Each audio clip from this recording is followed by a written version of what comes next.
Everybody ready? Our stories overlap just a little bit. Mine have a little bit of a different flavor, but I'll just read what I wrote anyway. Oh, they're still networking. Oh, still networking. Sorry. We're having a conversation over here. Okay. Hi, Terry. All right, thank you. Oh, Willie. So thank you all for coming today. John will be very pleased to see you all here. I know John has touched every one of you, from a friendship, a client, a work colleague, as a member of other organizations like BC Systems, DPMA, baseball team, and at least 30 years of hockey. And I want to talk about John's business side, his funny side, and his dry sense of humor Don was talking about. John gave people opportunities in their careers, helping young people starting out and giving people a chance. John attended college in Chatham, Ontario, and his first job was at Union Gas as a programmer. He grew up back in a little town about 3 hours out of Toronto called Tilbury, and he tells a story about how his childhood bedroom was made out of a chicken coop because they were very poor. And I think that house still stands today. John was recruited by BC Systems, I think sometime in the 80s, and came west to Victoria. John spent almost 38 years building ITI Canada, and he loved being the president of ITI. He was so dedicated to his company, and recently in 2016, he had done the very difficult task of owning ITI and making a Canadian company, and it was not easy. This took years. John was an entrepreneur, always looking for the next big deal. He loved this, always giving out his business cards. He would see people in the street, hey, you want a card? Always gets so funny. I used to tease John about where he learned his negotiating skills. He really was good at talking people into his ideas and winning that next contract. As Don said, his father was a used car salesman and was always helping his dad buying and selling cars. John also told the story of how he used to work as a car hop. It was kind of like an A&W, serving food to customers in cars, but good thing he wasn't on roller skates. And he loved playing hockey. He played hockey for over 50 years, I think, as a defenseman, and went to many tournaments in Nanaimo, Victoria, Las Vegas, and Santa Rosa over the years with Old Timers Hockey Association. And his favorite team was Montreal Canadiens, as you know. And there's a funny story about the Las Vegas tournament. So I got wind of this tournament. A team from New York had sent John an email message to join their team. Well, John had replied no to the request, but his mistake was he copied me on the reply back. So I started talking to the organizer of this team and told him that John would be playing. I really wanted to go to Vegas. He was pretty good about it. He didn't get mad, and he did enjoy the experience. So it reminded me of also John's mother-in-law had to go along to babysit Crystal because Crystal was only like 6 at the time. So yeah, by the way, John, your mother-in-law is coming to Vegas with us. It reminded me of an episode of I Love Lucy that I saw recently because John was always kind of teasing me about all these antics that I would get into. Where Ricky goes to Hollywood to be in a movie, and at the last minute, Lucy says, oh, by the way, I'm bringing my mother along to take care of the baby. I just had to laugh.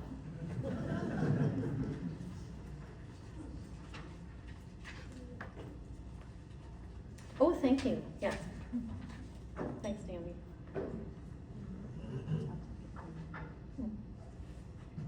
Thanks. So John had a pretty good sense of humor and cared about his family and friends. He really enjoyed the parties we had, the events I made him dress up for. And if you've seen over the pictures over there, there's some really funny pictures of John in various costumes that I made him, and actually I made them and actually made him wear over the years.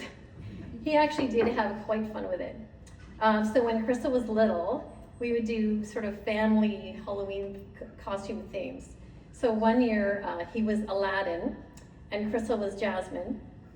The next year Toy Story was very big and popular, so I made a costume for him as Woody, and it had a plastic pull string on the back. It was quite good.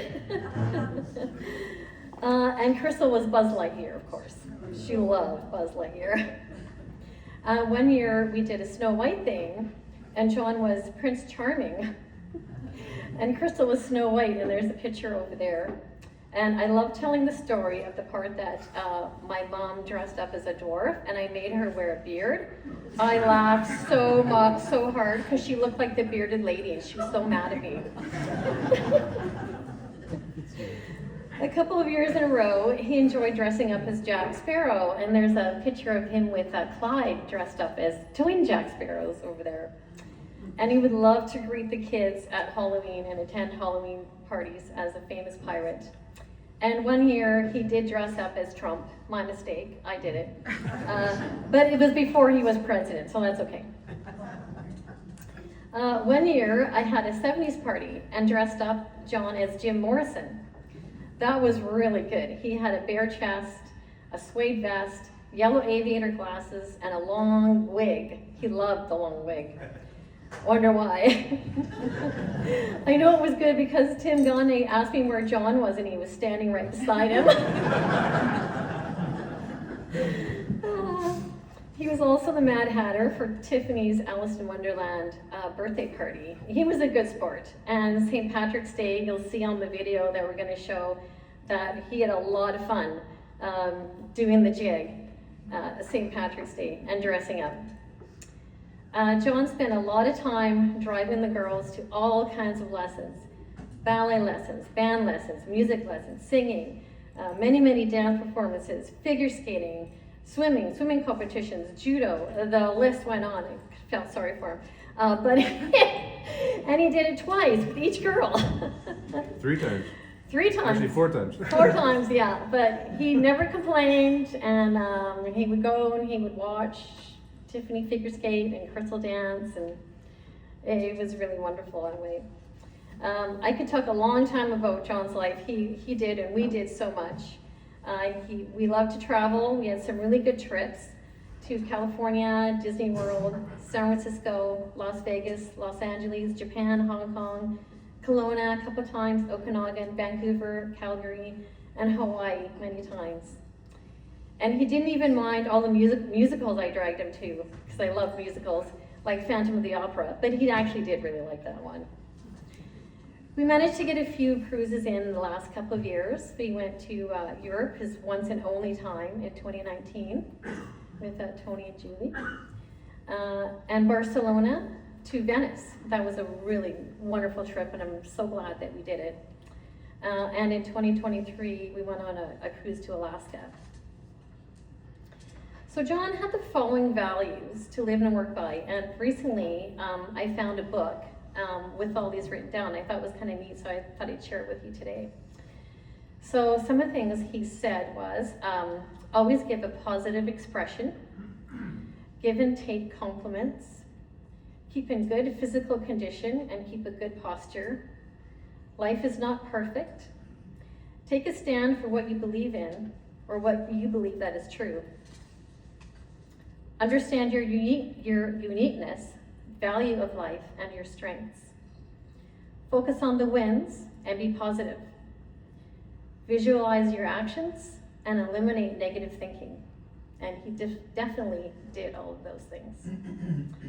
In closing, John's legacy won't be forgotten. He's caring for family, people, clients, and just helping others either to start their careers.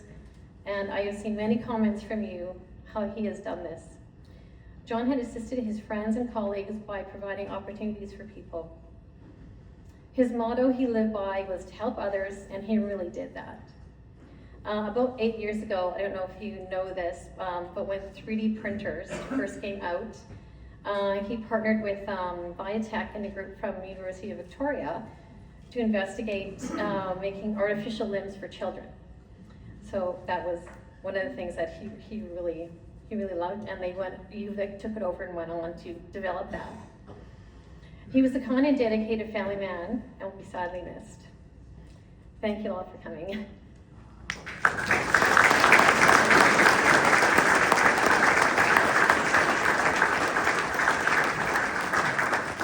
If anybody would like to come up and say something, please come up now if you'd like.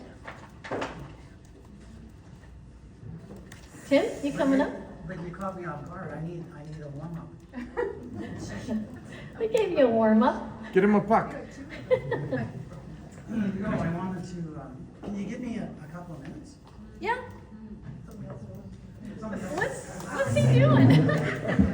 Mary, got a skit. Mary wants to speak. Okay. All right. You want to read? Sure. You Sorry, want me Mary, to one zoom more it in? second. Okay. So we got a note from one of John's clients that he had for at least 15 years. Yvonne Catholic, who ran board, her company name is Board Checkup or Board Survey. And a lot of his employees worked on this project with him. She was going to come today. She's from Saskatchewan, but she's running in the Boston Marathon. So she sent this note to read today. So I came to know John through my doctoral research on public-private technology partnerships at the University of Victoria. It was during an interview with an industry expert that John's name came up. He said, if you really want to understand this, you need to interview John Sheriff. And he was right. And so what began as a lead led to a 25-year relationship that resolved around research and mutual interest in the nonprofit sector. John and his trusted and skillful team at ITI included Lawrence, Roy, Terry, Dwayne, Patty, Lisa, and Crystal, who would become like family and were central to advancing the projecting work, especially when it took me to the United States. Even before Trump, you have to have your IP and wits about you, and John helped me with mine. I spoke with John in July of this year. He sounded happy for me, and he sounded happy. It was very touching and emotional conversation. We planned to speak again, but that call did not happen as he fell ill in hospital. John was a compassionate and relational leader who taught me so much about humanity and leadership. While I could not be there in person, I want to extend my deepest condolences to Lisa, Crystal, family, colleagues, friends, and to all who love John.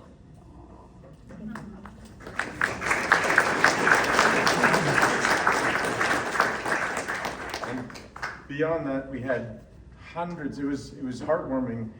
Every day we'd get dozens more amazing stories coming in on Facebook and LinkedIn about him, and that was so amazing. So we've actually got a whole list of those things from people. So thank you for everyone who was, including Mary. My name is Mary Carlson, and I met John in, I think, in 2008. I was the Deputy Registrar of Lobbyists for the province. They just passed the Lobbyist Registration Act in an attempt to regulate the profession. And we needed a public database built, and ITI got the contract. And I think it's interesting that the last note was how you become part of his family. And one of the things I remember about John meeting him is that he talked about Lisa and the girls at the very first time I ever met him. And he always talked about the girls. And we would, we'd see him. For people that are non-techie, which I am a non-tech, building a database is a long process. It goes on for infinity, as far as I'm concerned, but it goes on forever. And so, it would be like, well, how's Tiff skating? How did the skating thing go? I mean, we were looking at pictures and you were in your skating.